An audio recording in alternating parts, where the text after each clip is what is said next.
Assalamualaikum dan salam sejahtera. Kami dari kumpulan 18 ingin membentangkan tentang perbincangan secara terperinci tentang teori konseptual kata kunci. Sebelum saya meneruskan pembentangan ini, izinkan saya memperkenalkan ahli-ahli kumpulan yang terdiri daripada 3 orang, iaitu Nur Syamira binti Rosli, Nur Amira Balkis binti Johari dan Nur Arifah Afiqah binti Ismail. Abstrak dari kajian ini adalah berdasarkan tentang teori konseptual kata kunci yang diperkenalkan oleh Muhammad Mokhtar Hassan. Falsafah teori ini ialah seseorang pengarang itu dapat dikatakan mempunyai konsepsinya yang tersendiri terhadap sesuatu isu, hal, perkara atau objek dan sebagainya.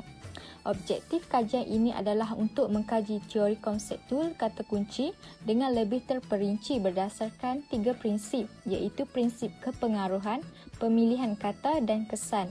Konsepsi seseorang pengarang itu bukan sahaja dipengaruhi oleh latar belakang pendidikan, pekerjaan, masyarakat, kepercayaan, ideologi dan sebagainya, tetapi juga berkemungkinan berubah dengan berlakunya peredaran umur, masa dan zaman. Dalam melihat konsepsi seseorang pengarang itu dapat diteliti daripada kata-kata yang digunakan dalam karya. Kata-kata yang ditemui dalam karya atau beberapa karya pengarang itu dinamakan sebagai kata kunci. Rangkaian kata kunci ini apabila dicantumkan telah bertahan menyampaikan mesej yang ingin dikemukakan oleh pengarang. Yang pertama adalah berkaitan dengan teori konseptual kata kunci. Teori konseptual kata kunci ini telah dikemukakan oleh Muhammad Mokhtar Hassan yang merupakan Profesor Sastra Melayu Jabatan Kesusastraan Melayu, Universiti Malaya. Idea bagi menghasilkan teori ini bermula sewaktu penulis berusaha menyiapkan tesis ijazah Doktor Falsafah di Australian National University, Canberra sejak penghujung tahun 1995 hingga awal tahun 1999 dengan terhasilnya tesisnya bertajuk Key Concepts in Usman Awang's Short Stories, Developing a Critical Tradition.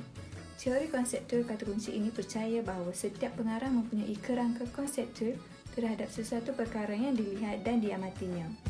Berdasarkan kepada kerangka ini, pengkritik dapat mengarahkan tendensi linguistik kepada suatu konsep yang boleh membuktikan signifikasi makna teks dan menjustifikasikan tujuan pengarang. Jelasnya, kerangka konseptual ini dapat dikaji dan dibuktikan menerusi perkataan-perkataan yang dipilih oleh pengarang di dalam teksnya dan membuktikan makna teks dan tujuan pengarang. Dalam teori ini, pengarang tidak memilih perkataan secara rambang atau tanpa sebab-sebab tertentu dan khusus semasa menulis sesebuah karya kesusastraan. Seterusnya ialah latar belakang. Berdasarkan kepada pandangan dan pendapat 2 orang tokoh linguistik itu, Muhammad Mokhtar percaya bahawa budaya dan tingkah laku sosial dalam karya sastra tidak hanya boleh dilihat dari pandangan Marxism atau semiotik. Sebaliknya juga dapat ditelusi dengan cara mengamati dan menganalisis kehadiran kata-kata yang dihubungkan secara bermakna dengan kata kunci. Kata kunci dalam konteks teori ini bersifat kumulatif yang menggabungkan dan menghubungkan kata-kata tertentu pada satu rantai makna yang akan menghadirkan makna komprehensif bagi sesebuah karya. Jelas Mokhtar, satu kata kunci tidak wujud secara bersendirian kerana satu konsep sentiasa berhubung dengan konsep-konsep yang lain.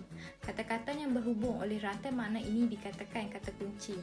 Walau bagaimanapun dijuruskan kepada sebuah kata kunci dasar bagi menzahirkan kesignifikasian makna karya. Selain itu, pernyataan masalah yang dikenal pasti oleh pengkaji. Masalah utama dalam kajian ini adalah teori ini tidak terlalu condong ke arah aspek linguistik yang boleh menyebabkan estetikasi sastra terhijab. Kecenderungan pendekatan seperti ini telah dianggap sebagai tidak membantu menjadikan kesusastraan sebagai satu bidang yang praktikal, sebaliknya terus terkepompong dalam dunia kesusastraan yang tidak berpijak dalam alam. Oleh itu, aspek-aspek kontekstual harus dipertimbangkan dengan lebih serius, terutamanya dalam konteks untuk mendekati dan memahami sosial budaya masyarakat Melayu.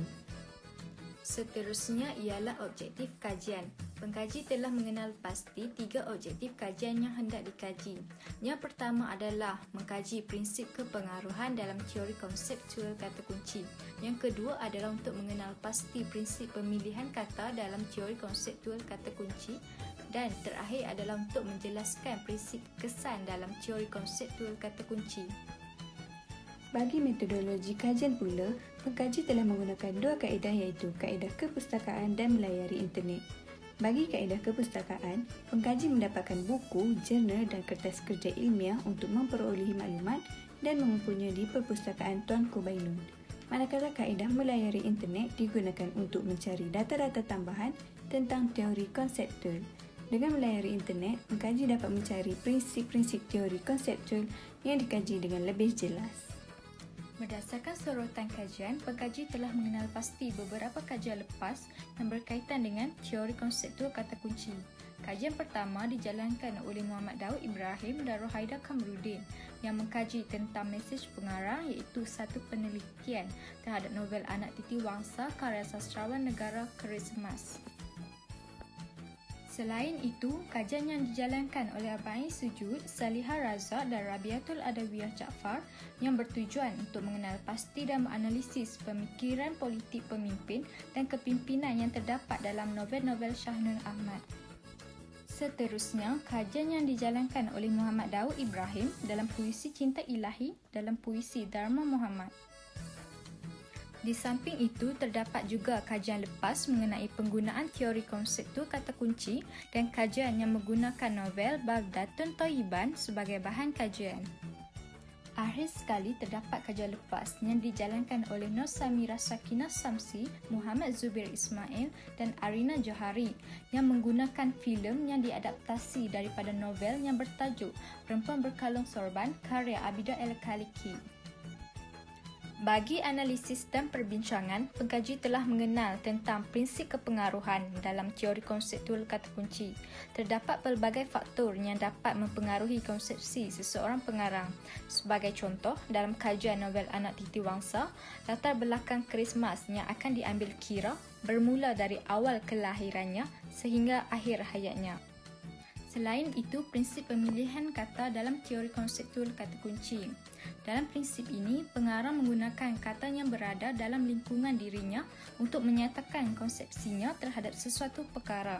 Sebagai contoh, pengkaji telah mengenal pasti kata kunci yang bertepatan dengan tema iaitu kebebasan dan hak-hak wanita melalui dialog yang terdapat dalam filem Wanita Berkalung Sorban. Seterusnya, prinsip kesan dalam teori konseptual kata kunci. Dalam prinsip ini, kesan dihubungkan dengan pembaca. Sebagai contoh, melalui filem Perempuan Berkalung Sorban, pengkarya telah berjaya memberi pemahaman dan penghayatan kepada penonton melalui pemilihan kata kunci yang sesuai. Akhir sekali ialah dapatan kajian. Melalui dapatan kajian ini, pengkaji dapat mengetahui prinsip kepengaruhan dalam teori konseptual kata kunci. Faktor umur, masa dan peredaran zaman turut memainkan peranan dalam menentukan konsepsi seseorang pengarang. Selain itu, analisis teori ini dapat memberi penjelasan kepada pengarang tentang prinsip pemilihan kata dalam teori konseptual kata kunci.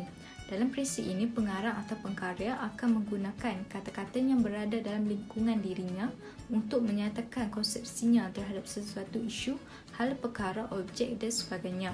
Seterusnya, hasil daripada kajian ini juga, pengarang dapat mengetahui kesan dalam teori konseptual kata kunci.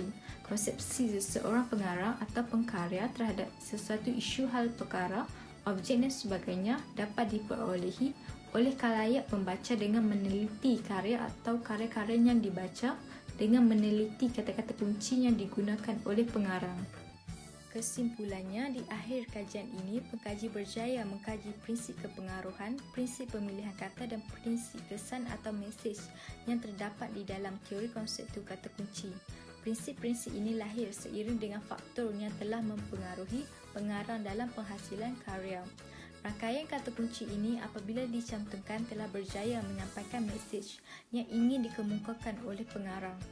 Teori konseptual kata kunci tentunya bermanfaat kepada para pengkritik sastra, terutamanya kepada mereka yang akrab dengan dunia linguistik. Mencari kata kunci dan menghubungkannya dengan kata-kata yang seerti bermakna pembaca berusaha memperkayakan perbendaharaan kata dari sudut memajukan idea-idea ke arah penjanaan seerti atau kata seperingkat yang menjadi induk dalam pengajian ilmu sematik. Teori ini mungkin mengambil masanya lebih panjang untuk muncul sebagai sebuah teori yang mantap dan serasi dengan lenggak-lenggok kesusastraan Melayu kerana kemunculannya bukan dari kekentalan semangat keislaman dan kemelayuan. Oleh itu, jelaslah bahawa teori konseptual kata kunci perlu diperjuangkan dan dititik beratkan agar teori ini dapat memajukan bidang teori dan kritikan sastra Melayu.